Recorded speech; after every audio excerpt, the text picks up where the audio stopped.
بسم اللہ الرحمن الرحیم الحمدللہ وکفیٰ وسلام علی عبادہ الذین اصطفیٰ اما بعد۔ ایک سوال یہ ہے کہ جب دوران جماعت پہلی صف مکمل ہو چکی ہو تو بعد میں آنے والا کسی دوسرے نمازی کا انتظار کرے یا صف کے پیچھے اکیلا کھڑا ہو جائے یا اگلی صف سے کسی آدمی کو کھینچ کر اپنے ساتھ ملا لے اور نماز شروع کر دے؟ تو یہ سوال ہے۔ تو اس کا جواب یہ ہے کہ دوران جماعت اگر کوئی نمازی آتا ہے تو اس کے لیے جماعت میں شمولیت کی 3 صورتیں ممکن ہیں۔ نمبر 1، وہ انتظار کرتا رہے کہ دوسرا آدمی آ جائے اور اس کے ساتھ صف بنا کر نماز میں شامل ہو جائے، لیکن ایسا کرنا شرعاً ناجائز ہے، کیونکہ حدیث میں ہے کہ جب تم میں سے کوئی نماز کے لیے آئے تو امام کو جس حالت میں پائے اسی حالت میں امام کے ساتھ شامل ہو جائے۔ مزید حدیث ہے کہ حضرت عمران بن حسین رضی اللہ تعالیٰ عنہ کہتے ہیں کہ ہم کسی سفر میں رسول اللہ صلی اللہ علیہ وسلم کے ہمراہ تھے۔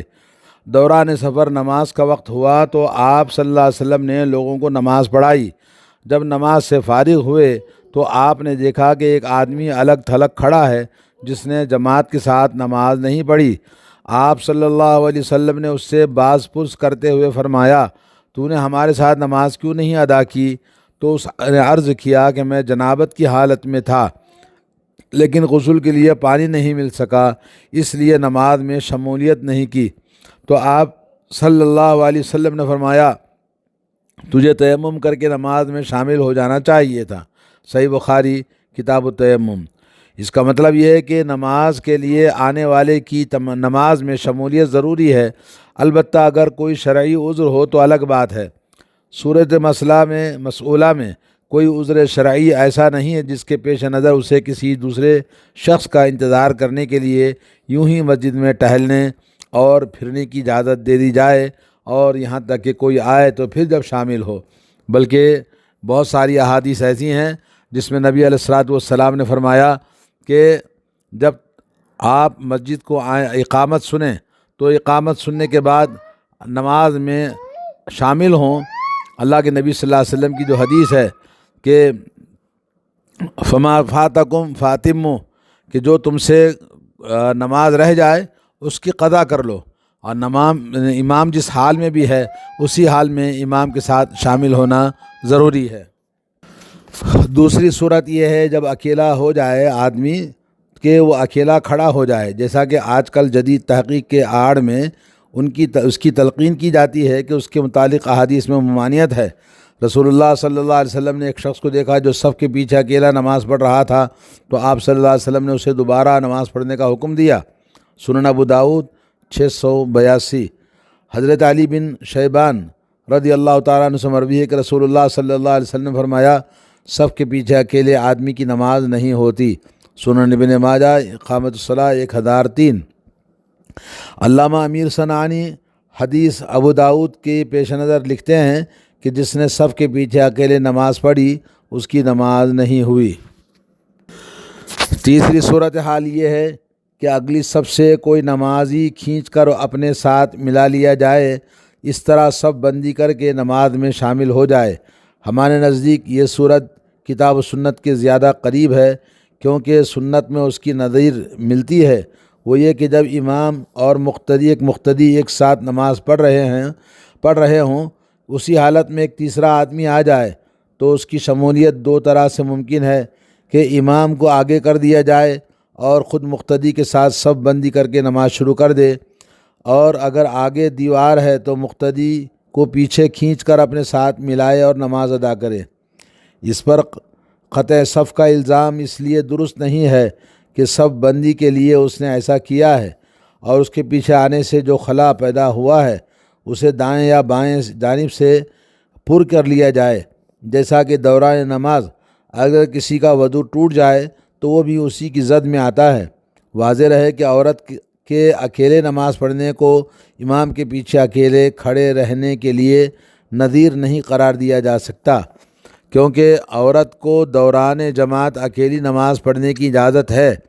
چنانچہ امام بخاری رحمۃ اللہ علیہ اس کے متعلق ایک عنوان بائیں الفاظ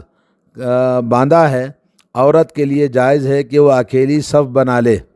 پھر حضرت انس رضی اللہ تعالیٰ عنہ سے مروی ہے، ایک حدیث کو بطور دلیل پیش کیا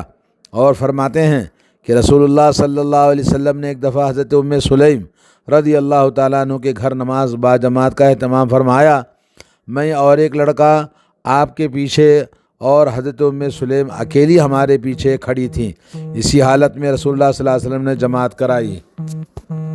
صحیح بخاری کتاب الاذان